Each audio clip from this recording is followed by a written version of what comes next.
How's that? Is that better, everybody? Sorry about that. I'll start over. Jeff Colson here, Junior Hockey Advisor. This is Junior Hockey Advisor Live. No wonder everybody was coming on. The only reason you were coming on is to tell me you couldn't hear me. Probably was the best beginning we ever had. I was giving away free money a second ago. I think I gave away $500 to people that were actually hearing me. So sorry about that. Anyway, Jeff Colson, Junior Hockey Advisor Live. Tonight we're talking about the process with a focus on the advisor. We're going to talk about the ins and outs of the advisors, the who, what, when, where, and why. Now, remember, tonight's very cool, and I'll mention this several times, because if you go to Junior Hockey Advisor on YouTube and you subscribe to YouTube, you can get the free copy of our Junior Hockey Advisor, all about the family advisor. I think we sell it for $9.95 on our Academy page. But you get it for free tonight. You can just you go on, you subscribe, we will send you a copy of it. You'll be able to use it, and that'll be very helpful. We'll do a broad version of that tonight. We're gonna not hit on everything. We don't have time to hit on everything that the actual seminar covers. But you just have to go and get onto Junior Hockey Advisor on the YouTube page, subscribe, and we'll take care of getting you that seminar for free. No cost. No hidden charges. We're trying to bolster those Junior Hockey Advisor YouTube numbers on subscriptions. We're getting closer and closer to that magic 1,000 number. That's a number where we monetize, so it's important. Tell us where you're watching from. Tell us who you are. Tell us a little bit about your player too, but what level you're at. Like, hi, my name is Bob, and I'm from North Carolina, and my kid is a first-year U16 player. That'd be really cool. It gives us an idea who's watching it and how to cater the conversations here. So once again, Jeff Colson. I've been doing this for quite a while. I'm not a family advisor, okay? I am not here to try to solicit you to be my client. I'm here to explain the process, okay? I've been doing this for over 30 years. I work in the industry. I work for a North American Hockey League team. I'm a director of player development. This show, the first show of the week, the first live stream of the week, we talk about the process moving up. Wednesday night, we will talk about the teams. We'll talk about the junior hockey from the players, the coaches, and the team's perspective. So 2 different live streams, 2 different podcasts, 2 different ways of looking at things. One side is just process, one side is specifically talking about the teams. So once again, tonight, we're talking about advisors. And the interesting thing about this is, as we talk about advisors, we want to make sure you know the who, what, when, where, and why of the advising world. And it's important to understand this because, a lot of people get into, we need an advisor. Okay, why? What are you trying to achieve? There's so many different perspectives on this. And, I saw today there was somebody that was asking, or this week, the comments always come up, or the posts on our discussion group always come up to, do I need an advisor? Do I need an advisor? How do I hire an advisor? Just had a one of our listeners, one of our discussion group members last night DMing me, well, what about the contracts? Well, we'll talk about a little bit about the contracts too. But when people say you don't need an advisor, or they say it's silly to get an advisor, it's really personal taste. Some people might say, hey, look, getting somebody to come in and clean your house once a week is a waste of money. It's a money grab. Why do that? You can do it yourself. Well, of course you can. But boy, oh boy, if you can afford to have somebody come in once a week to clean your house, it sure is a hell of a lot nicer. It really is nice. So, and that's the way it is with a lot of services in life. So when you're looking at the advisor, now, believe me, I'm just as much pro-advisor as I am anti-advisor, because we're going to talk about pros and cons. And one of the major reasons we do this Junior Hockey Advisor show is because there's been a lot of bad advice out there over the years. Excuse me. That's why I originally had the mute on, is because I was coughing right when the show started, and I didn't want to cough on you. Now, of course, the show's going, and I can't do it. So, okay, let's get rolling. So, who, what, when, where, and why. Let's just start out with the who. Who are advisors? Advisors can be anybody. There's advisors out there that have not played past U16 hockey. There's advisors out there that played low-level high school hockey. There are advisors out there that have never played the game at any kind of structured level. And you say, Jeff, that can't be. Well, yes, it can be, because I deal with these guys all the time. Now, I got to be honest with you. When I say I deal with advisors all the time, today, texting advisors, probably 15 to 20 advisors today that I was texting with were interested in a specific kind of player.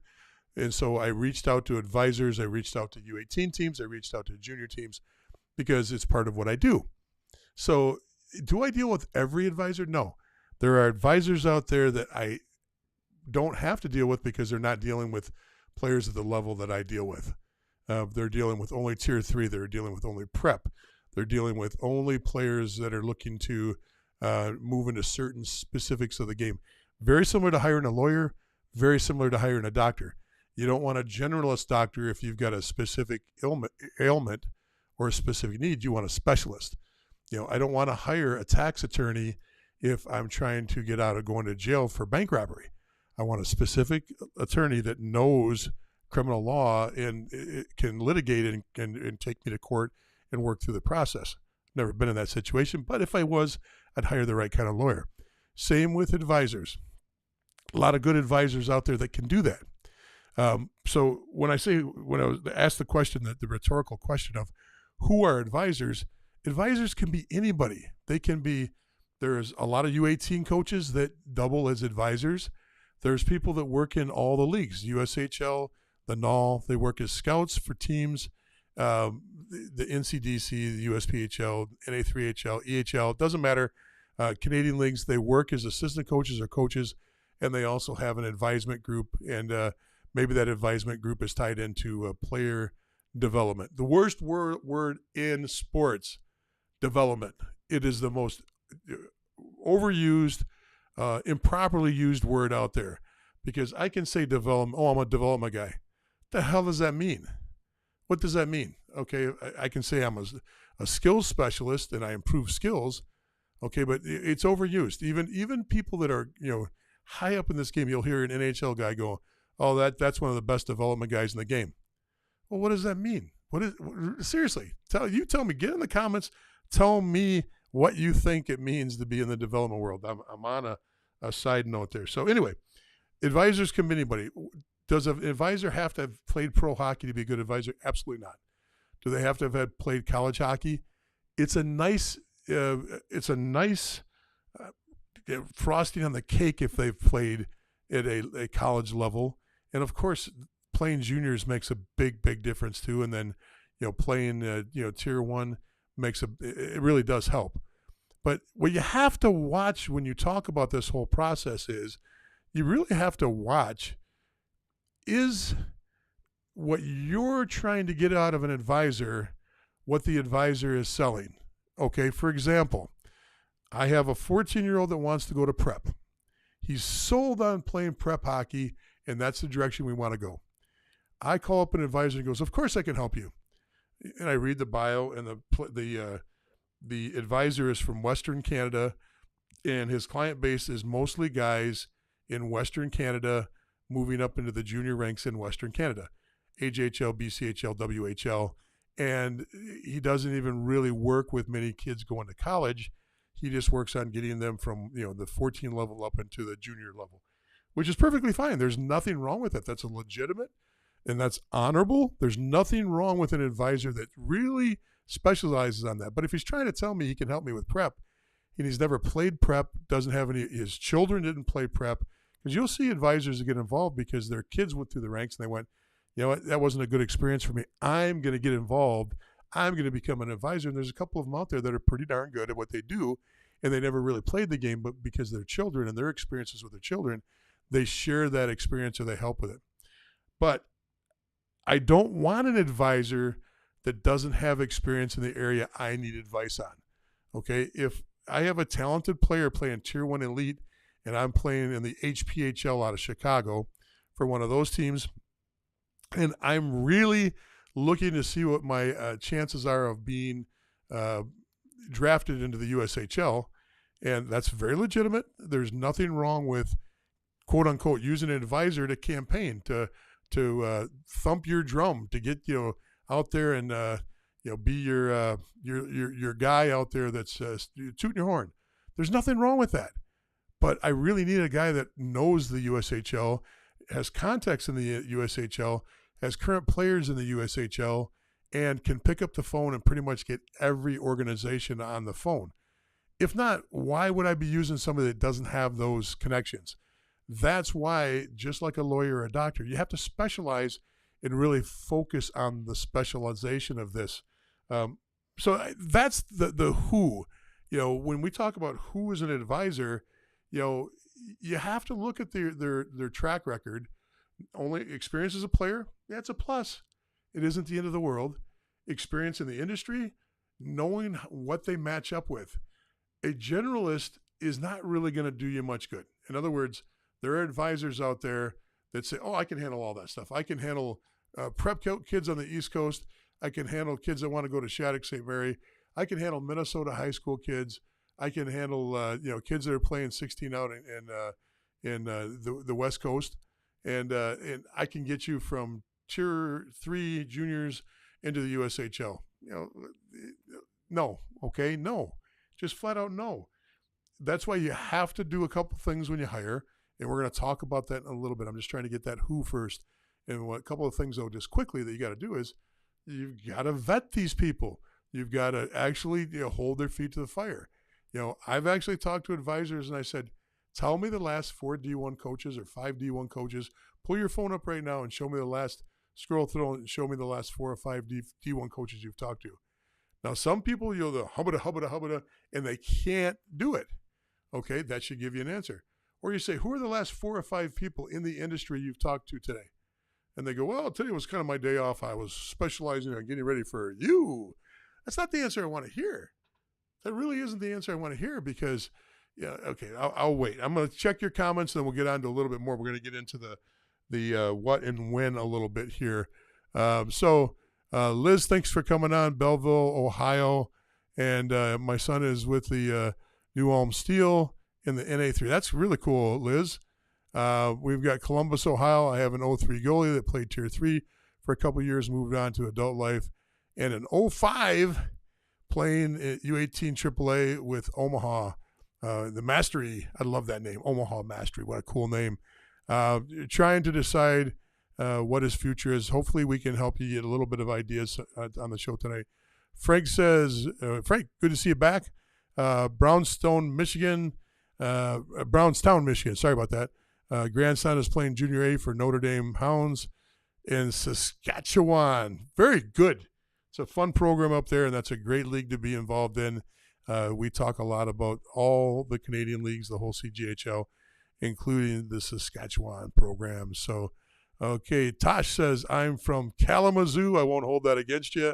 My son is a 15U AAA player. Then it says, everybody else, I'll show you what pops up. Some of our Facebook groups, it just pops up as this, so I have to go over here and read the comment. That's from Carrie, and she says, I helped. I'm assuming she's talking about getting the microphone turned back on. So, very good. Dave says the mic's working good now. David says, there we go. Good job. It's good to see you guys there. And then the rest of the people, you're all just complaining because I'm an unprofessional guy that can't turn my microphone on time. But it's good to see all of you. We got a good crowd tonight, and I hope we're going in the right direction with this. Don't forget, if you're not familiar with us, you want to be a part of Junior Hockey Advisor discussion group. That's a great place to ask questions and get a lot of cross answers. I'm participating more because, to be honest with you, I saw some conversations swaying way off into kind of wacky land over the last few weeks. So I'm jumping on a little bit more to give a little bit more perspective. I'll put balanced information on there to be able to utilize, and not just my subjective opinion, because yes, I've been doing this for a long time and I can give you that, but I like to usually balance it with some information that can help you, because statistics, people say numbers don't lie. You can manipulate numbers, but if you know what the numbers are and you can help people understand what the trends are in hockey and what the best way to get there is by logical numbers, that's what I'll do, and I'll try to help. And sometimes I just want to get information out there. Today, one of the posts was kind of wacky, so I jumped in and put a video on to kind of explain things out. We did a lot of good stuff last week. So the other thing, the reason I said that is today's a great day because if you go over to Junior Hockey Advisor YouTube page and subscribe, you'll get a free copy of our Junior Hockey Advisor Family Advisor seminar. It's our kind of a workbook. It's a video, and there's chapters you go through, and you don't have to take any tests, but there's different chapters and different resources, and it's very, very easy to use, and it's a very good resource if you're already using an advisor or if you're looking to hire an advisor. So hopefully that helps. So the next part of this I want to do is, what does an advisor do? And this is probably the biggest misconception of what an advisor does. Now, for some people, and tell me in your comments, while you're sitting there watching the live stream right now, tell us what you think an advisor should do in your perspective, what an advisor does. From my perspective and from what I like to see advisors do is I like to see them actually advise. So many advisors have just turned into, I can get you there. I can talk to this guy. I'll get you placed on this team. One of the biggest things that is irritating if you're looking to hire an advisor, and we'll talk about that process in a second, but if you're going to hire an advisor and you're on the phone for the first time with an advisor and they're already giving you solutions to your problems before they've fully vetted you, before they've watched you play, are you kidding me? I think I might hang up. I might literally hang up on them. And the reason I say that is because how can I had an advisor get on the phone and look, even if you're in the industry, even if you do what I do, even if you're a coach, a lot of times college coaches will hire advisors for their kids. You say, why would they do that? Why would they do that? Because they want a barrier to keep themselves in an objective position with their kid and with the teams that might want to solicit their kid to play for them. So they use an advisor as kind of a mouthpiece, kind of as an agent, which is kind of what an advisor is supposed to be doing right now. They're supposed to be advising. But what they've turned into, when my first experience when we were going to hire an advisor, is it was the peer pressure. My son was playing for OJG. He was playing for Oakland and Detroit. He was first year U16 player. It's not second year U16 player. Dad, everybody on the team has an advisor now. And I'm like, you really don't need one. We're good. We're good. Dad, everybody's got an advisor. Even if there's 3 pro players that were involved in the team, even those kids had advisors. One was the coach of the team at the time, Detroit Red Wing, pretty prominent name at the time. But these guys have all got advisors. So I said, okay, look, and so we started talking to advisors, and the first advisor that we talked to within 5 minutes didn't really know my son. First time talking to him, what do you like to do? What do you want to go to school for? My son, I don't know, maybe business, He's 15. He doesn't know what the hell he wants to go to school for yet. And the advisor goes, I can get you into Northern Michigan. I can get you here. I can get you there. We'll get you playing in the North American Hockey League. And he already had a plan built out, and he'd been on the phone for less than 10 minutes with us. I was like, how in the hell can you tell me that that's the path that he should be taking? He might have been able to look at elite prospects, but he didn't watch any film. He'd never seen him live. Never said, hey, Adam, I already watched you play, 20 hours of hockey in the last 2 years. No, none of that. So you got to be careful with that and make sure that you understand what they're doing. Advice, in my opinion, should be primary. What should I be doing to get schools attracted to my game? What should I be doing in the off season? What should I be doing in the off season? What should I be doing during the season with junior coaches and college coaches? Is there a strategy? Now, of course, a lot of the things we talk about here on the Junior Hockey Advisor live streams and on our pages, our Facebook pages and our YouTube pages, is all the things that a lot of advisors should be doing.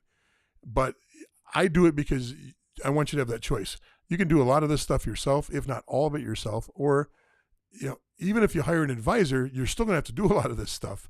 But the advisor can make it easy. Okay, so that's what I think. Let's jump on and see a couple comments, and we'll get rolling again. This one's coming in from Keith or Carrie, I'm sorry. And Carrie says, I've been quietly watching Jeff through the last 2 seasons. I've learned, this is just a compliment. Oh, I like that. Thank you so much. I appreciate you jumping on there and putting some nice things in for her. Here's another comment, and this comes in from, Carrie too, sorry. We chose to hire an advisor last season for our younger son after watching our oldest have a whirlwind experience in Tier 3. Well, we realized that we had gotten to a point where, as parents, we were over our heads. Even if people that work in the industry get that kind of thought process going, so that's not getting in over your head. It can get very, very, which way do I go? Which league should I play in? Where's the best place to develop? I hate that word. Okay, here's another comment real quick. David says, advice, connections, what camps, what tournaments. There you go. How to get seen by the right people. Most importantly, an objective, informed view of what your options realistically are. Hey, that's huge. That's huge. The objective, direction takes me into, people think that only Tier 1 players that are heading to, if you're not heading to the NAL, the BCHL, the UCHL, you don't need an advisor. I've heard that said.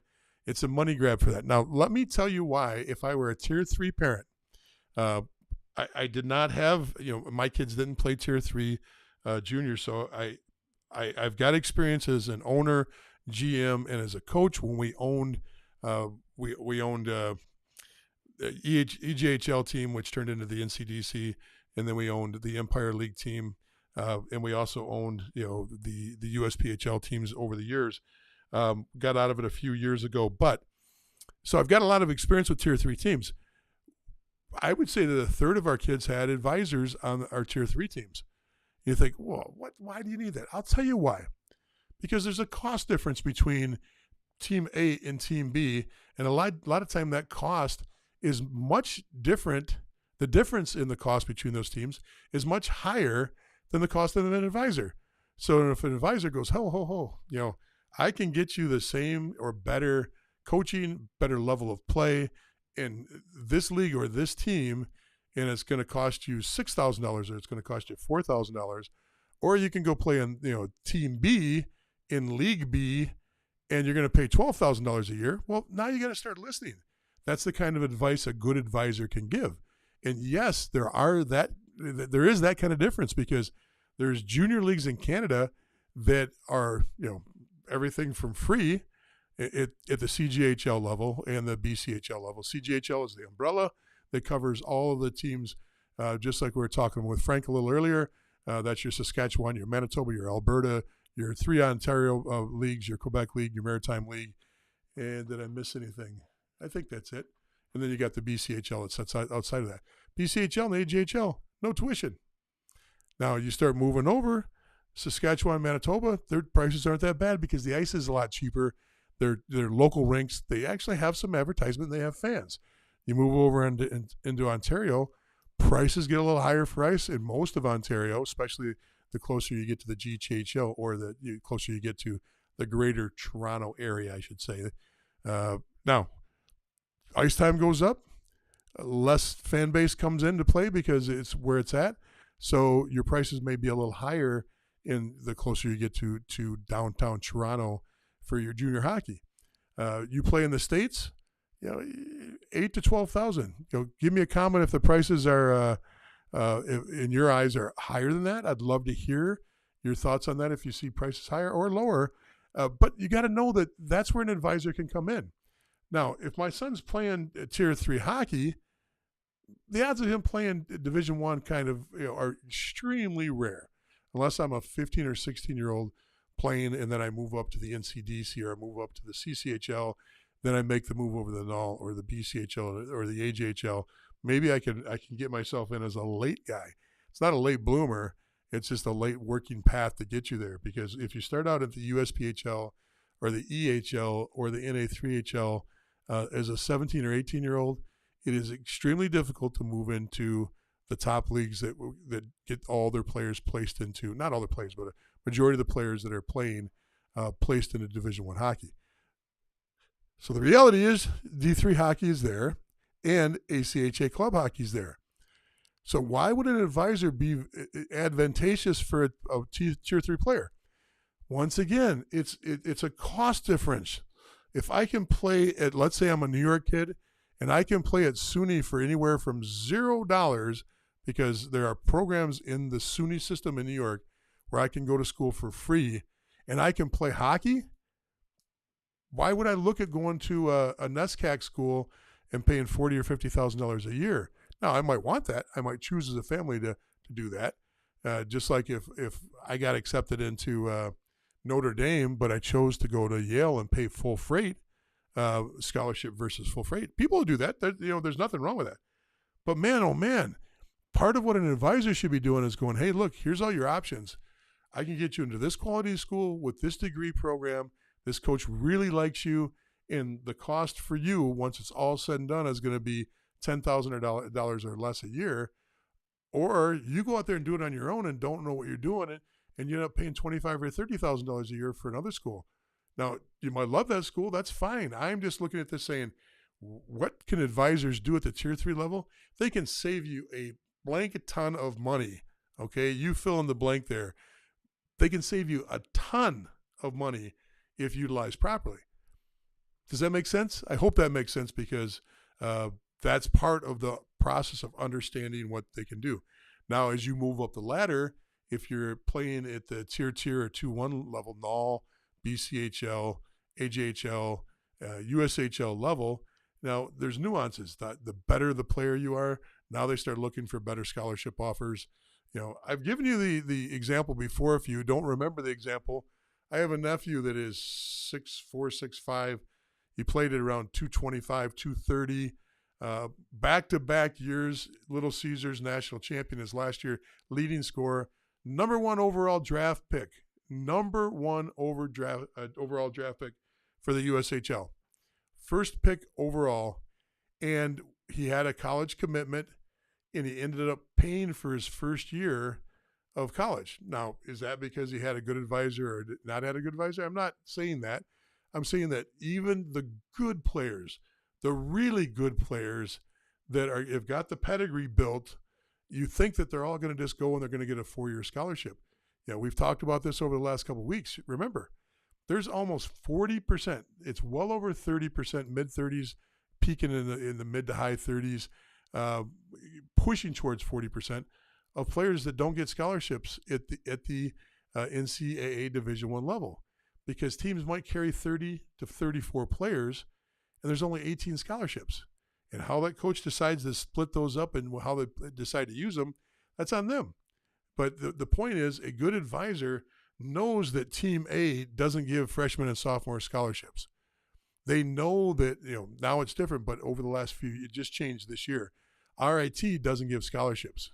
You really like RIT, you want to be an engineer, you want to get into packaging, some of the things they have. RIT Union did not give scholarships.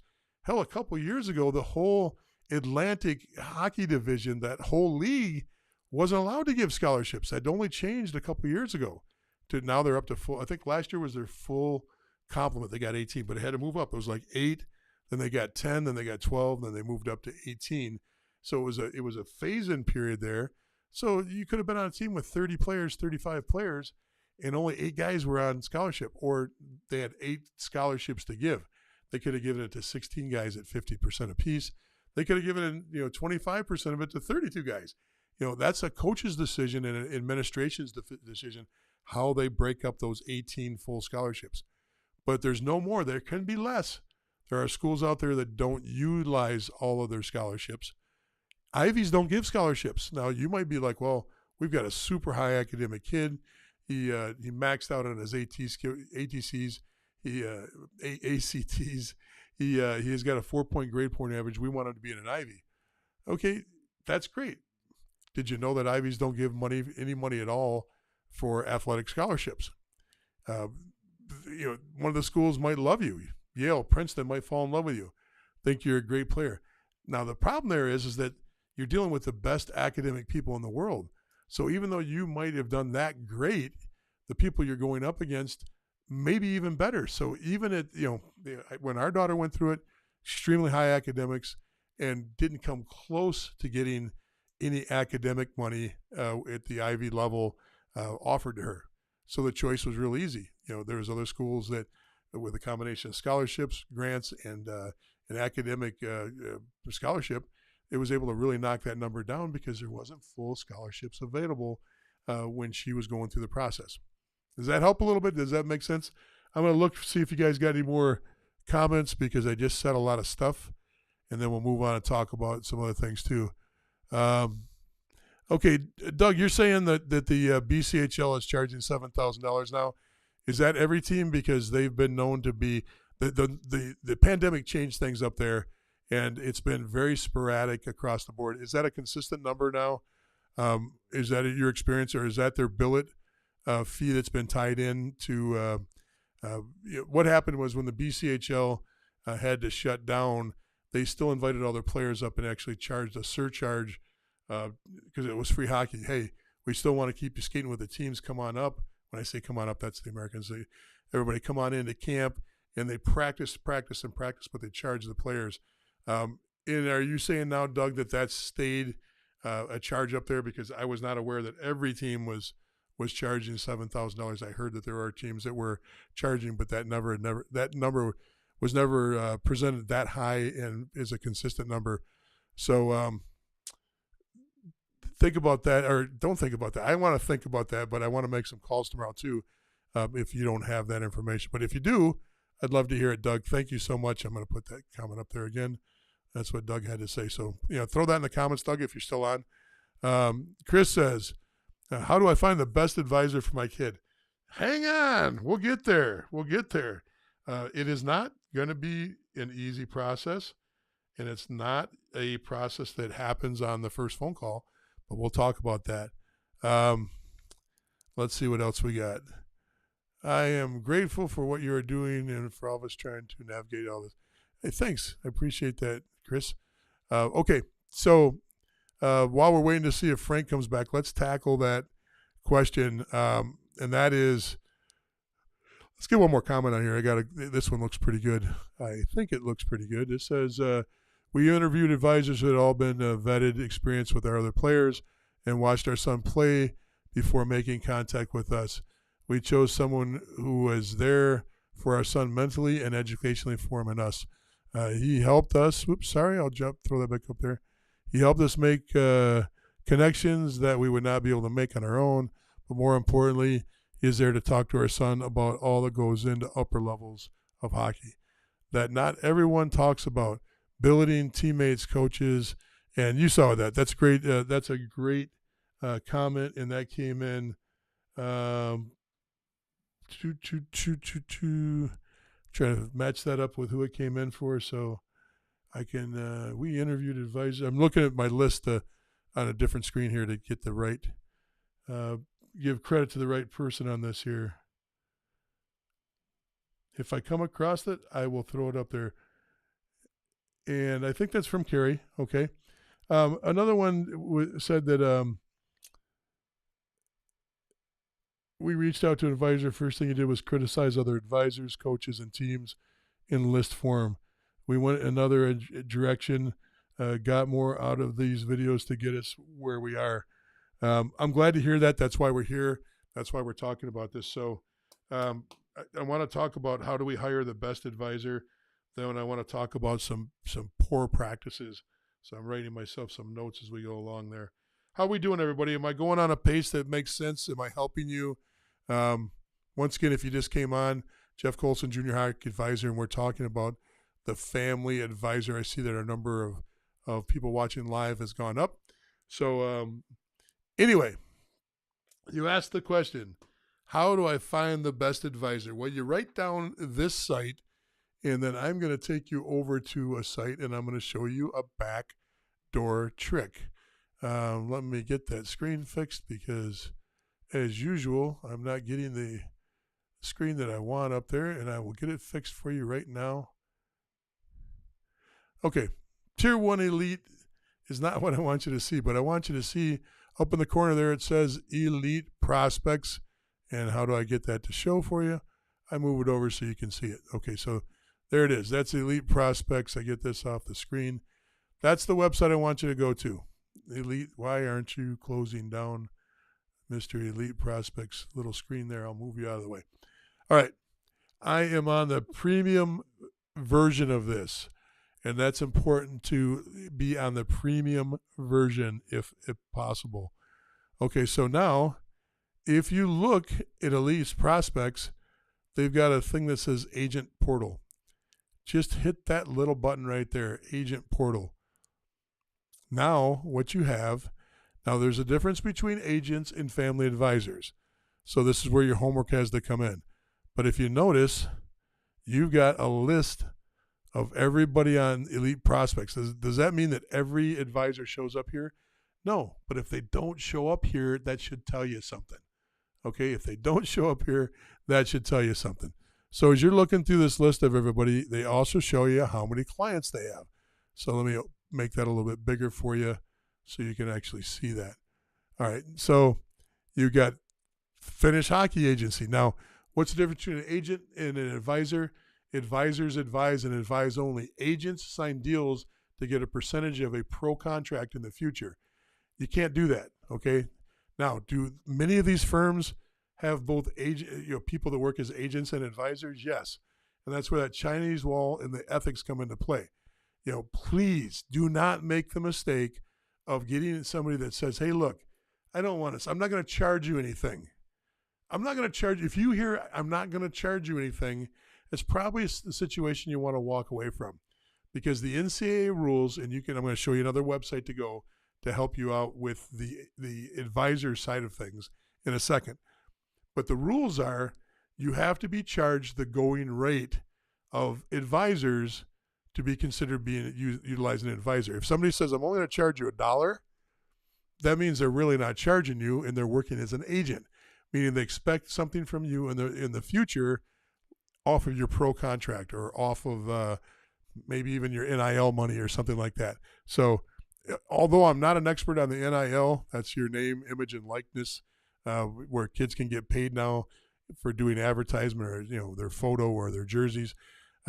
Let's stay away from that right now because that's still very, very murky water. We're just talking about the average Joe that needs to use an advisor. So this list will help you. And if I go on this list and just I'm trying to find a name that's that I don't know much about the agency, but I can use them as an example. Let's see here. That's a good name. I want something that's got a lot of a domestic that's got a lot of clients. So looking for an American name that's got, okay. So all right, let's use domestic. Canadian's just as good. Okay, we'll use Kazan Sports Agency here. Okay, now when you pull this up, it shows their most viewed clients, their NHL clients, their NHL drafted clients, and then all of their clients alphabetically. So now you can get a little homework done on this. Okay, do they handle youth players? Well, by gosh, they do. They've got a kid that's playing for Victory Honda right now. They've got players in the NHL, the AHL, NCAA. U Sports is kind of like it's a level of college club that's played out of Canada. So if you haven't heard the U Sports name and you're an American, you're actually eligible for that if you play major junior. I think you're eligible for it no matter what. But I do have a lot of my players that went up and played major junior. After they were done, they ended up in the U Sports world to finish off their degree. But you've got U18 players, you've got major junior players, U17. So this is a firm that's got players at all levels. And that's interesting because now you can actually click on some players and do some reverse engineering. Okay, you can take a player that was in the null right here, and you can look at this player and you can back out of it. I don't know or Briggs, but I'm just going to use him as an example. If I'm looking for an advisor, I can go, hey, I want to play in the null too. Where'd this kid come from? How'd he get there? Okay, so he actually this is very interesting because he played in the WHL. You don't usually see a major junior kid going to the NOL. Before that, though, he was playing Tier 1 hockey. He was playing Tier 1 across the board, San Jose Sharks. He's from Denver, Colorado. So we can just go, okay, check that off and know his role, his path, his direction, how he got there. But I could do that with any of the players I want, depending on how high I want to go. Oh, there's some NCAA kids here. All right, Western Michigan. Well, my son would be interested in Western Michigan. So let's look and see where Matta Lucas came from and how he got there. Or Lucas Matta, I'm sorry. Now I can go through and just look at him and say, oh, he came from the BCHL, and then he played prep in Lake Forest in Chicago area. And, and then he played in the Toronto area before that. So he's an Ontario kid. That makes sense. For some reason, he went down and played after his Toronto area, jumped down and played in the NAPHL at Lake Forest Academy. So he went from playing U16 in Canada, jumped down to a prep school, went to the BCHL, and this year he signed at Western Michigan. So now I can put a little bit together on what are the good advisors and what match up. Now you have to make phone calls. This is the part about it that when you're looking at this list, and let me jump out of this and get back over to me. You got to take this list of all these people and all this information, and you got to turn it into something valuable. And what I mean by that is, now that I know that there's agencies out there, and I've got a list of a few dozen, if not 40 or 50 agencies, maybe more on that list. What do I do with it? Well, what I do with it is I actually take this list and I put a list of people together I want to talk to, and their information. And maybe I got to go back to that screen. Their information. If I go to let's go to Kingdom Player Management. No, they don't have any clients. Sorry. Let's go to somebody that's got a few. Okay, ISA Pro Sports. Don't know them. I don't know. If I do, I don't know which agent or advisor I've been working with. But there's their names up here. There's their website. You can get all their phone numbers from them. There you go. That's who they represent. And it gives you the name of the actual advisors right here. And why not? Why not reach out to them and have that conversation? So hopefully that helped. Did that help? I'd like to hear if that made sense to anybody. So tell me what you think on that one. And I'll take another question here while you guys are getting me answers on if that's good enough to get you rolling on to how to find advisors. That's the easiest way. There's no yellow pages. You can put it into YouTube, you can put it into Google, pull up some. But to be honest with you, it's not always the highest quality that shows up first on Google, just like with anything else in life. You want to pull up a business on Google, you might get a bunch of things that don't really match up but look good. So this is important. Hey, Chris, you might be my newest best friend. You're throwing great comments up, and you're making me really feel good tonight. So thanks for throwing that up. It says, what about advisors who claim they can get you discounted team fees or camp fees? Is this legal? Oh, this is a great. This might be the best question. Sorry, Chris, but this is a good one too. Okay, so this is that quid pro quo thing I was talking about. Advisors, if they're doing it legally and they're following the rules of the NCAA, they are not allowed to go, hey, look, I'll get you on this Tier 3 junior team. Don't worry, you don't have to pay me. The team will pay me. Okay, so you pay full freight to the team. The team gives a kickback to the advisor. Everybody's happy, right? No, two things. One is you have to pay fair market value for that advisor. No matter what they say, that's the way it works. Now, can they get away with it? Possibly. People will call the NCAA to try to, get these things straightened out all the time. There is not really a good governing body. So could you get away with it and never be caught? There's a good chance you could do that. But if you get caught, now you're in a real situation because it can get into eligibility, it can get into legality, it can get into money out of your pocket. Okay, that's one thing. Number two, a junior team cannot discount for one player without discounting for all. It's right in the rules. And I'm going to show you once again how to get to information dealing with that in a second. That's coming up. But I'm writing myself a note to make sure we hit that. But if a team says, don't worry about it. Now, you come in halfway through the season, it's perfectly acceptable for a team to prorate you for the part of the season you didn't play. But it is absolutely against the rules. All things equal, there's a team of 25, 28 players, and then your advisor gets you placed on this team because they're looking to get up to 30 players, and they go, hey, look, we'll give the kid a break. Just tell me it owes $5,000. Huh? No. If they charge you $5,000, you can literally turn around to every one of the other players on that team and go, hey, look, price is $5,000. And you can go to the NCAA rulebook and see that if they charge you $5,000, that's all you get charged. They got to charge everybody else $5,000. They have to give a lot of rebates. Now, once again, does that happen? No, it doesn't happen. Not very often. It does happen a little bit. But the NCAA, it's kind of like USA Hockey. USA Hockey has all these rules about background checks. And this is the part that really irritates me. I'm going to use a bad word. It pisses me off. It's so hypocritical to say that billet families need to have background checks, that coaches need background checks, that team managers need background checks. And you got to put all these background in it. I'm not saying that's a bad thing. That's a good thing. That's a great thing. How come advisors don't have to play by that rule? How come advisors do not have to register through USA Hockey or Hockey Canada? How come they don't have to get background checks? And how come USA Hockey does not want to have oversight over advisors? I don't know the answer to that. I literally absolutely cannot get a straight answer on this, on what the logic is, because if you're truly trying to protect players, the advisor is absolutely an area that you'd want to protect players from a person that can take advantage of a youth or a family. But nobody will give me an answer on that, and I cannot get a straight answer on that. If you got a thought process on that, let me know. If you think that there's a reason why USA Hockey stays out of it. Is it just workload?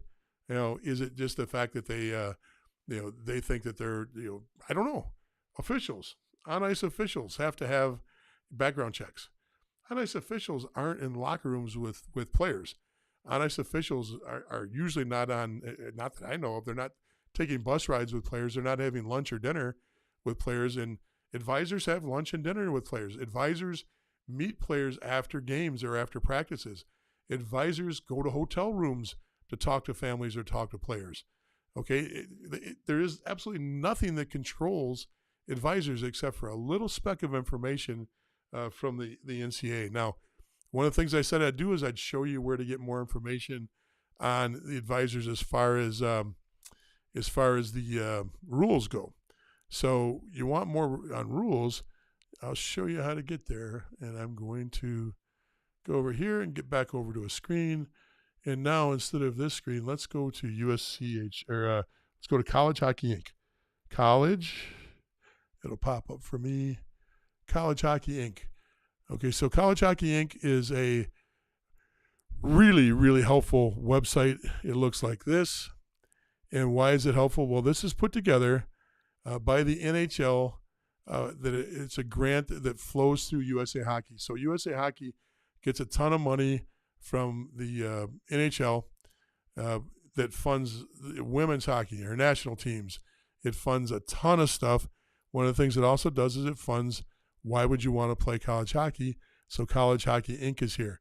So if you go on to the right, and I got to make sure you see it on your screen because I see it on mine, but I'm looking at what you see. You can't see it, so I've got to be able to move this over. And I don't know what I did. I'll get it back. Sorry. As I try to move things around the screen, it popped over there. Okay. Now, play college hockey. They give you all kinds of information. And on the left side of the screen, you've got the ability, and that's what I'm trying to move over for you right now. And it's not doing it. Okay. I'm going to quit trying to do it. I'm just going to tell you, over on the right side of the screen, you have the ability to move things around. And That's not me. It's actually the computer doing this. All right, there's a little box up on the left-hand top corner. Now I can go down to NCAA recruiting, play college hockey. All these little things pop up, and it tells you about player development, education, student life, history. You go down to NCAA recruiting, and under that NCAA recruiting button, it gives you college hockey commitments, NCAA eligibility. If I click on that NCAA eligibility, it tells me everything to stay legal, amateurism and eligibility center. It tells you about, NCAA eligibility center will certify each prospective student athlete's amateur status prior to the clearinghouse at the Division I level. This is set for Division I. You have to go through the clearinghouse, but it just gives you a little bit of idea of how everything works and where to go. And there's all the resources. If I get into here for eligibility, I can click on a frequently asked questions. I'm a 16-year-old sophomore in high school and have written numerous emails to colleges. Why haven't they written back to me? Well, it'll give you the answer on why.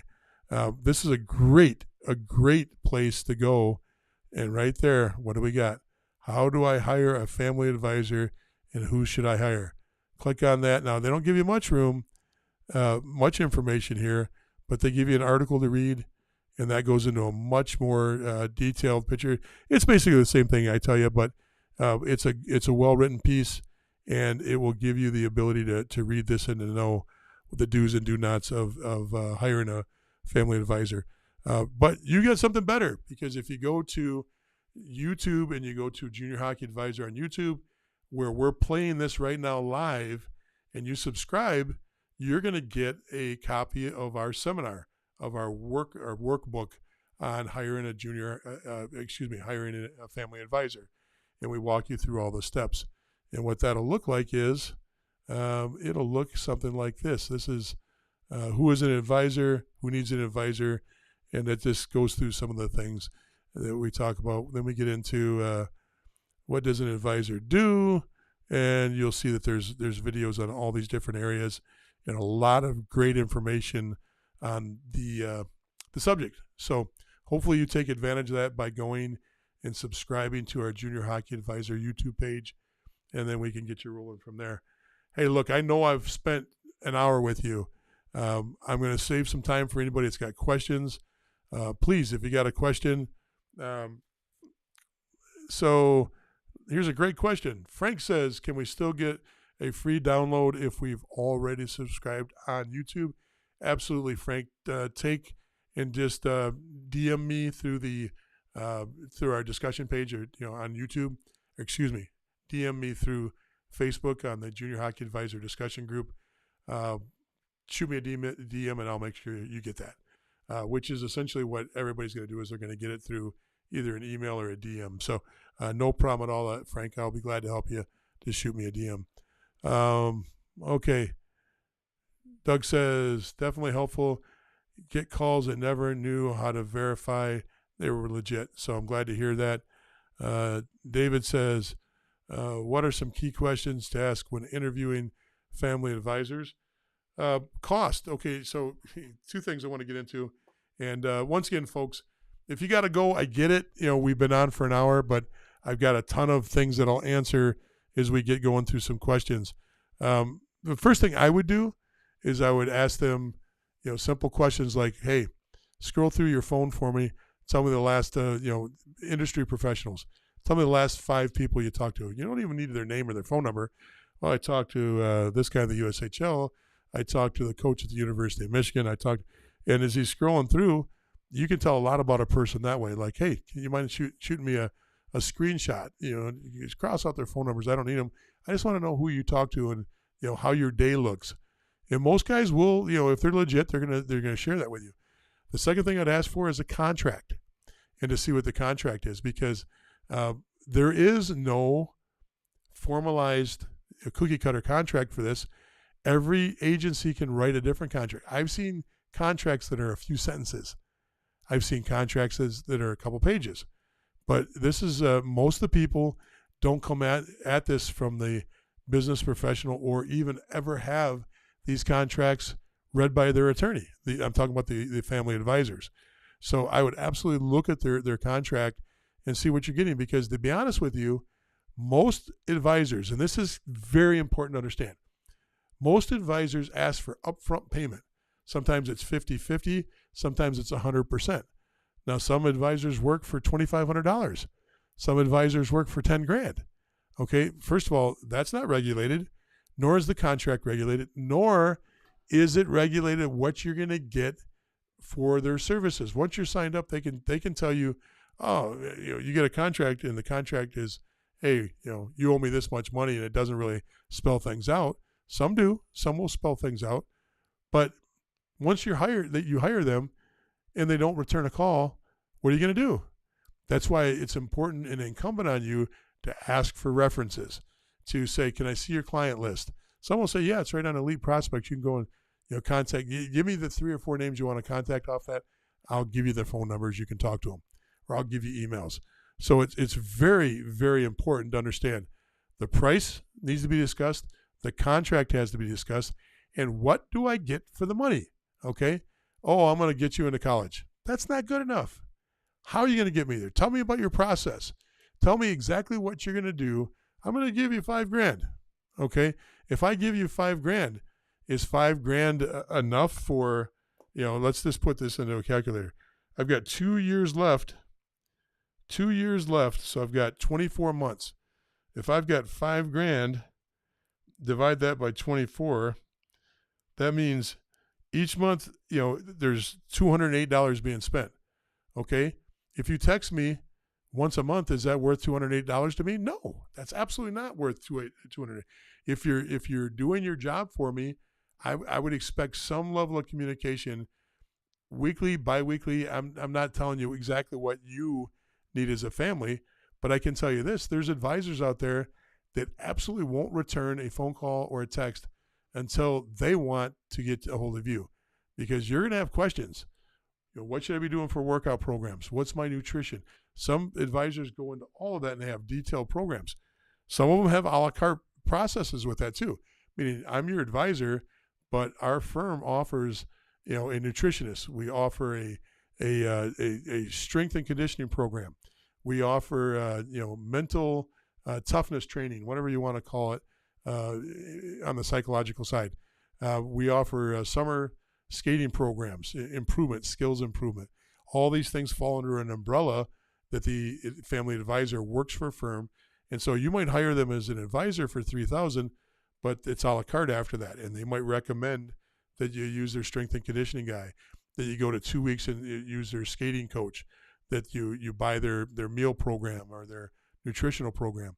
I'm not saying you need to do any of that stuff, but I'm saying some firms offer that. So contract, what to expect, what is the pricing? Personally,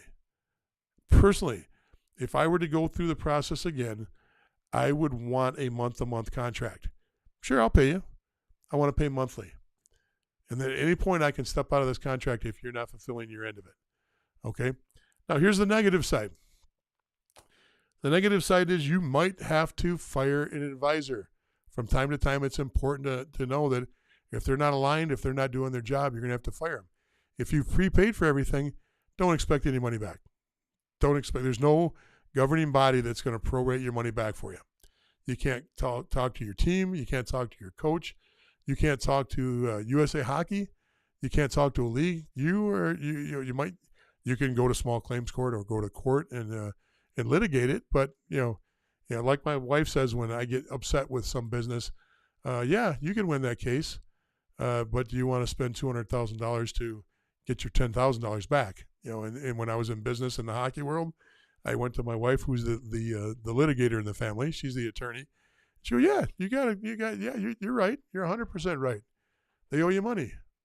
It's going to cost you 3 times as much as what they owe you.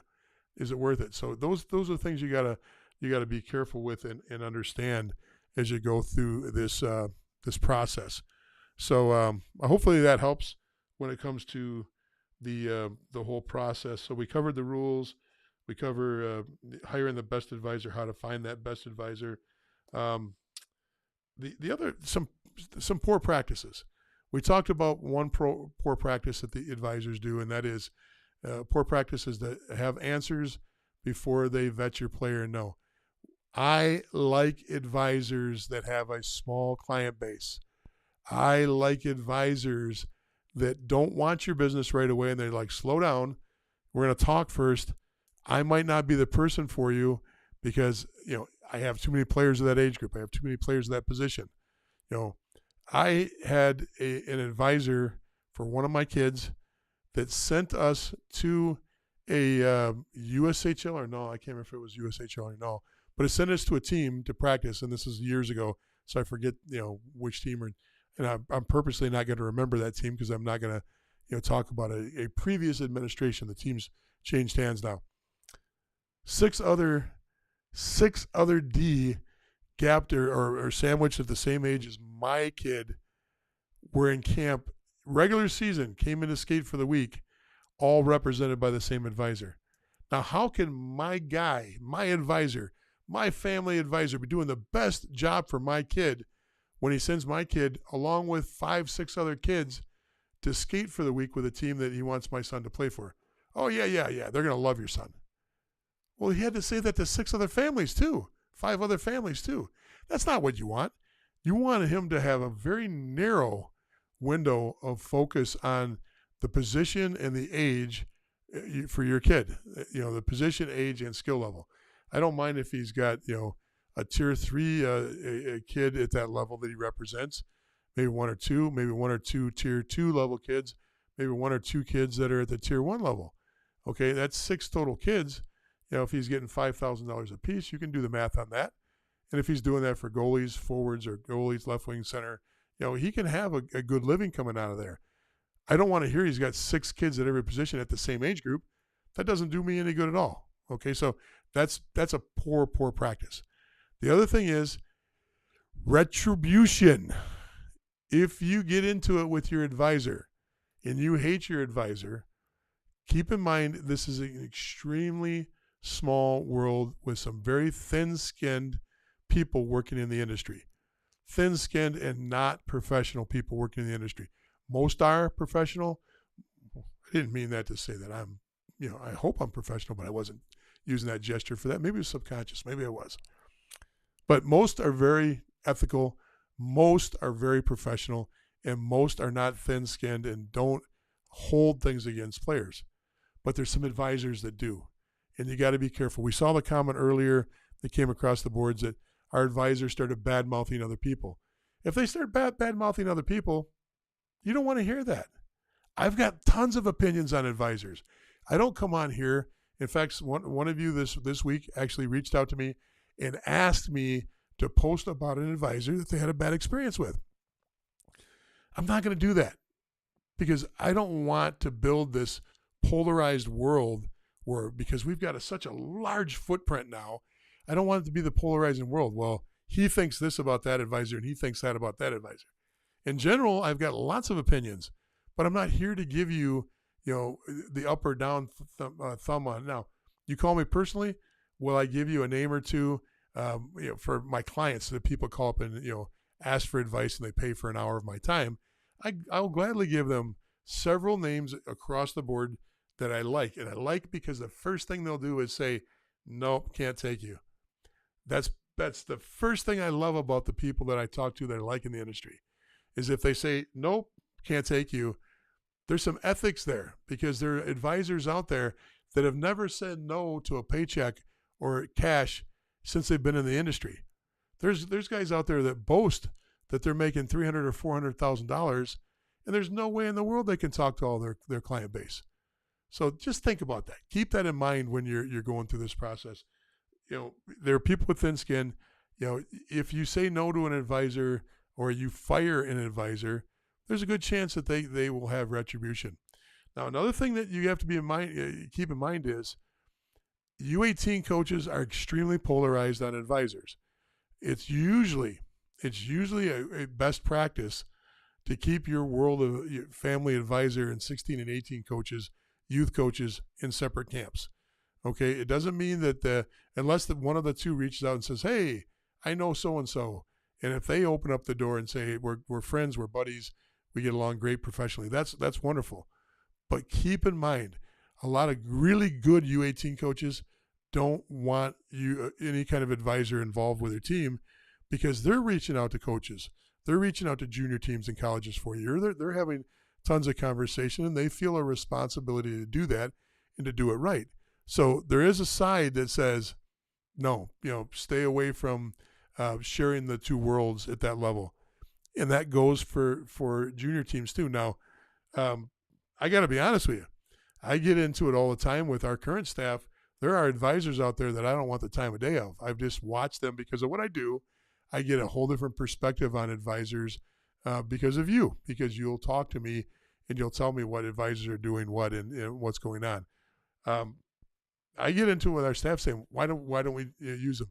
And our staff in our program, our ownership group, our general manager, our coach looks at the world a little differently than I do.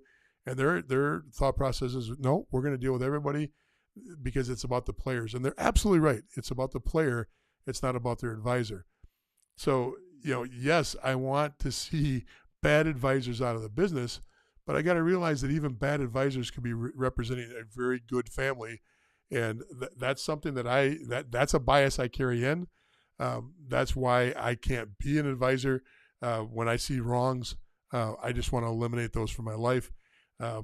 Good coaches, good GMs, and people better than I have a little bit more open mind. They set aside the bad that an advisor does so they can deal with a good player and a good family.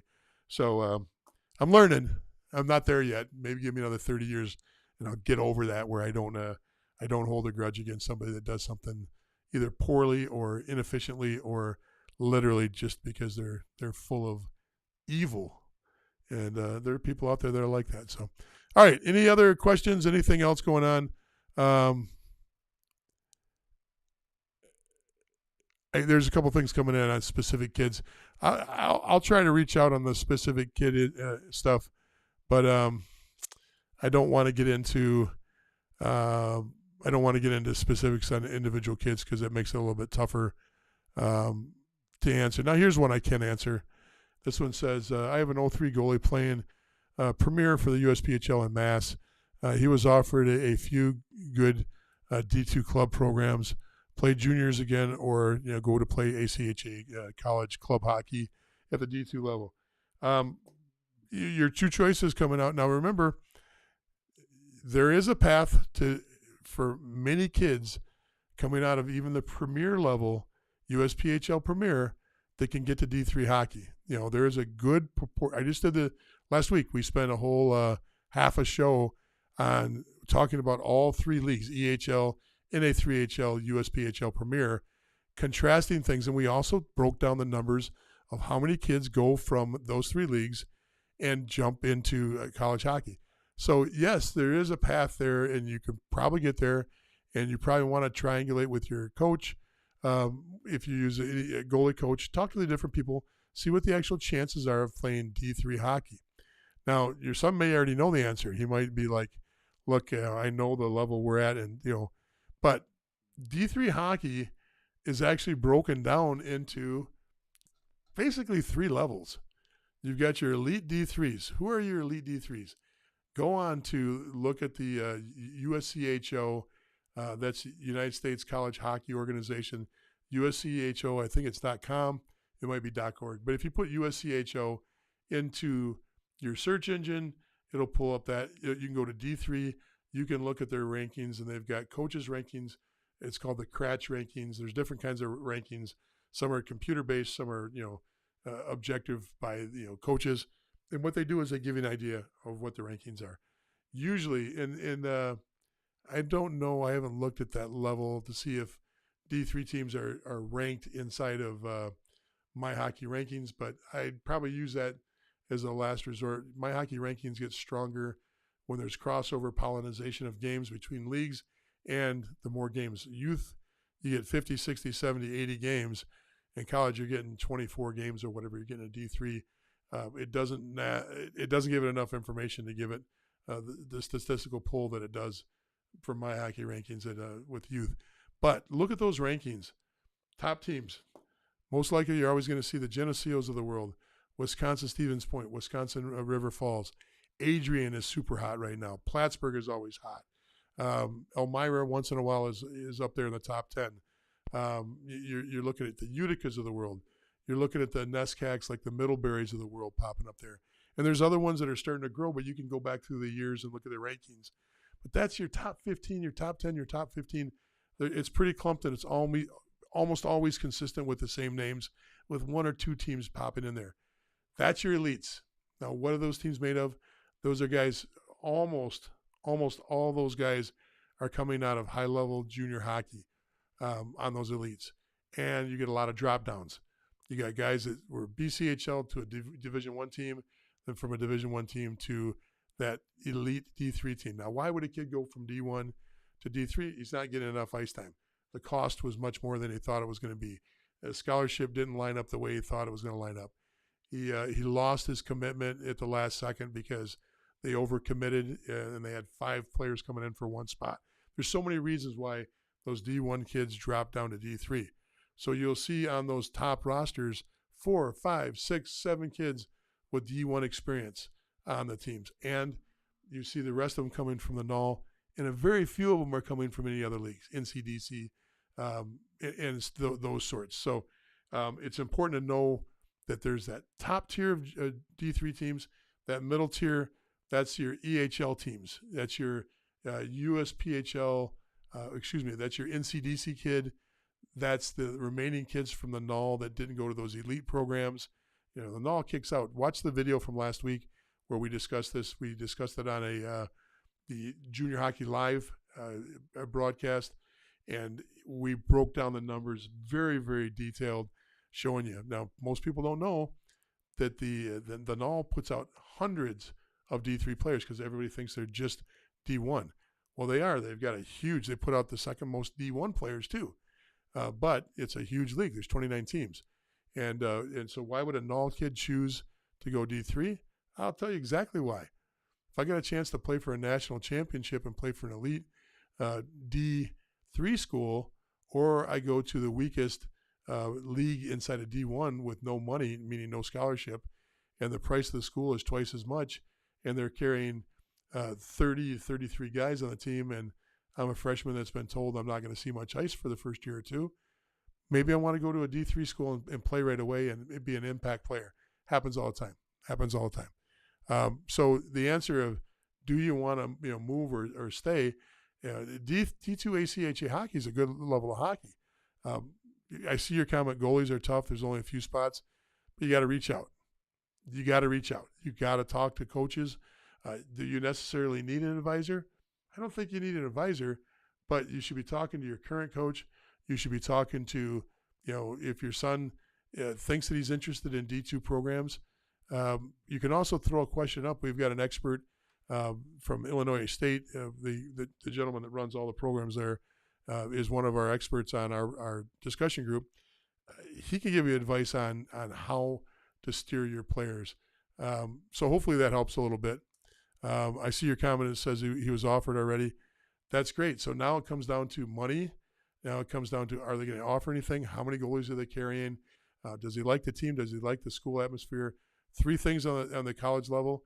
Do I like the team? Do I like the school and the academics? Do I like the social world? And if those 3 things are all thumbs up, or 2 of the 3 are thumbs up and you can live with the other one, that's fine. Then you move on, or you move up and you take that offer. So I don't have a problem with kids moving to the college club level. There's 500 college club teams in the United States.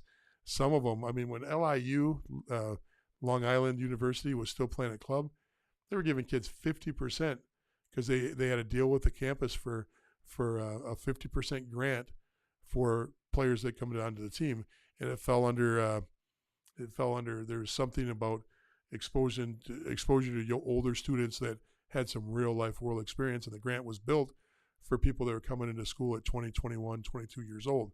So you need to explore that and make sure you look at everything. I'd be concerned about the academics and the money side more than the hockey side first. Hockey second if I'm going to play ACHA Division I, Division II, or Division III. So hopefully that helps. Last chance questions, because we've been going a long time. Anybody else with a question? I've tapped danced about enough, and hopefully I didn't make up too much. Hopefully these are all legitimate. Once again, subscribe on the Junior Hockey Advisor page for YouTube. Get yourself the free copy of our seminar, webinar, whatever you want to call it. There's 5-6 chapters, a resource area, and we cover pretty much everything you want to cover. Who is an advisor in a little bit more detail? What does an advisor do in a little bit more detail? Where do I find an advisor? I think I explained that one actually better than the webinar does. When do I need to hire them? We're not going to get into that tonight. Why hire an advisor? We covered a little bit, but this goes into 23 minutes of action-packed information, and then there's some resources. So hopefully you can jump on and use that. I'm glad everybody stuck around for as long as, hey, listen, we're leaving with a bigger audience than we started with an hour and 20 minutes ago. That's awesome, folks. Thank you so much. And as we move towards 8,000 people in our discussion group, 5,000 people over on our page, and we want to push towards that 1,000. Thank you so much. I really think of you, the group, as a hockey family, and I think you're doing an awesome job. And I appreciate all of you that stick around and listen to me. I know that some of you only come on because you think of this as entertainment, laugh at the old guy talking about hockey, but hopefully you're getting some information that you can actually live with and use. So I'm going to wrap it up with that, and everybody tune in Wednesday night. We come on with Junior Hockey Live. That's when Bloomer comes on with me, Mike Bloom, out of Chicago. Also works in the Null as a player development director. He can help you understand this just like I do, and we usually have some really good banner. He's a great guy. I love having him on board. And once again, thank you so much. Hopefully we'll see you Wednesday night. Take care, everybody. See ya.